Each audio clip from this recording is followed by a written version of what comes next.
पे जो प्रतिबंध लगाने का एक कानून बनाने की तैयारी है उस पर। निश्चल जी, मुझे ये बताइए कि इस समय आपकी सबसे बड़ी चिंता क्या है?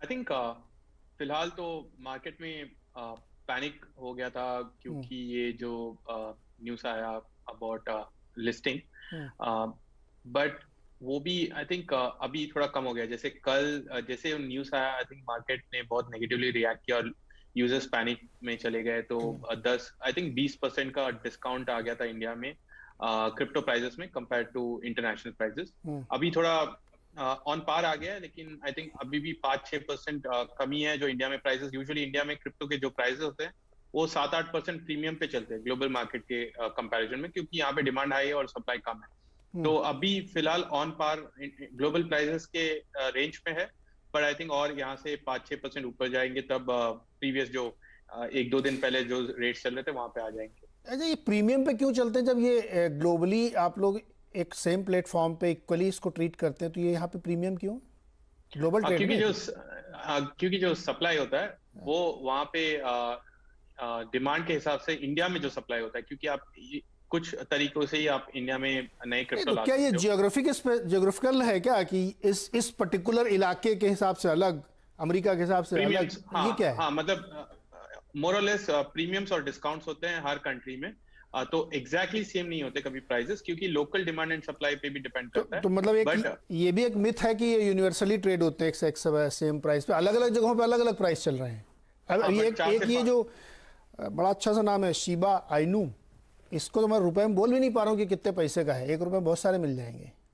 राइट। सो ये demand and supply, local demand and supply भी आता है, बट बड़ा सा डिफरेंस नहीं होता है। 5-10% ऊपर नीचे होता ही है हर कंट्री में। हर कंट्री में अलग अलग भाव चल रहा है, अलग अलग प्रीमियम चल रहा है। गर्ग साहब, जो इस समय इन्वेस्टेड है, कल वजीरेक्स में काम भी रुक गया था, उसमें पैनिक हो गया था, तो बहुत सारे एक्सचेंजेस में भी दिक्कत आई थी। लोगों की घबराहट कम करने के लिए क्या करना चाहिए सरकार को? मतलब इस बिल का बनने वाला ही है अब कानून, जो ऐसा बनेगा, तो जो लोग इन्वेस्टेड उनको क्या करना चाहिए? आपकी क्या सलाह है वो?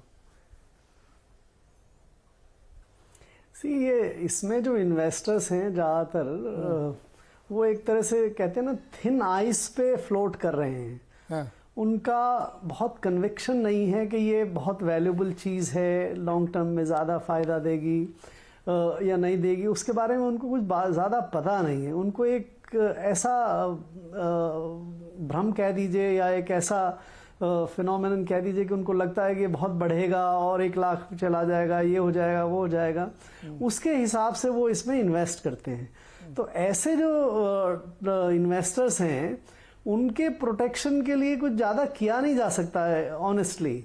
अगर वो पूरी की पूरी डायनामिक्स चेंज हो जाती है और जो निश्चल कह रहे थे भाई डिमांड सप्लाई, तो डिमांड एकदम से इवापोरेट हो जाए, कम हो जाए, तो प्राइसेस क्रैश हो जाएंगे। सो ये इस पे अगर इंडियन कॉन्टेक्स्ट में अगर आप और देखें तो मुझे लगता है कि ये इस पे डिपेंड करेगा कि इस बिल में एक्चुअली आता क्या है। अगर एक टोटल बैन है कि किसी भी तरह की कोई सी भी क्रिप्टो करेंसी देश के एक्सचेंजेस में ट्रेड नहीं हो सकेगी, भारत सरकार तो केवल देश के एक्सचेंजेस में ट्रेड पे बैन लगा सकती है। करेक्ट। देश के बाहर के एक्सचेंजेस में बैन नहीं लगा सकती। आप यहां से भी अपना डॉलर LRS में ले जाके दूसरी जगह लगा देंगे तो उसको आप नहीं रोक सकते। तो ये बैन देश के एक्सचेंजेस के ऊपर ही तो क्या सभी को बंद कर देंगे या कुछ ऐसा होगा कि इसमें से सिलेक्शन करेंगे कि ये तो ठीक है, इसमें इतना ज्यादा हवा नहीं है, गैस नहीं है, इसको चलने दीजिए, ये यहाँ ट्रेड हो सकते हैं, ये नहीं हो सकते। फिर उसमें अगर ये बात हो कि इसमें किस तरह के इन्वेस्टर्स आ सकते हैं, किस तरह के इन्वेस्टर्स नहीं आ सकते हैं, कौन कौन सी चीज एग्जाम्पशन है, क्या आप इन platform use of currency allow करेंगे या नहीं करेंगे, तो ये बहुत सारे ऐसे पक्ष हैं जिनको देखने के बाद ही आप तय कर पाएंगे कि आगे इन्वेस्टर्स का क्या होगा। कानून बनने के बाद और क्लैरिटी आएगी। और सबसे दिलचस्प बात, जब मैं शो प्लान करा तो मुझे कोई ऑथेंटिक डेटा भी नहीं मेरे समझ में आ रहा था कि मैं अपने ग्राफिक में क्या लिखूं कि कितने $बिलियन लगा हुआ। एक किसी ने एक जगह फिगर छाप दिया 6 लाख करोड़, फिर आया नहीं $6 बिलियन, एकदम से घट गया। फिर किसी ने कहा कि इसमें 1.5-2 करोड़ लोग हैं, कोई कह रहा है 15 लाख लोग, कोई कह रहा है 10 करोड़ लोग, पता नहीं क्या है। मतलब ये सब तो स्टैंडर्डाइजेशन होना चाहिए पब्लिक ना। एजेंसी तो ये डेटा इकट्ठा करती नहीं है। नहीं, एक्सचेंजेस की बात भी कहा। public agency तो निश्चल जी, आपको मालूम है इकट्ठा नहीं कि करती। टोटल एग्जैक्ट कितने इन्वेस्टर हैं इस समय अपने भारत में और कितना पैसा लगा हुआ है सारे जगहों पे?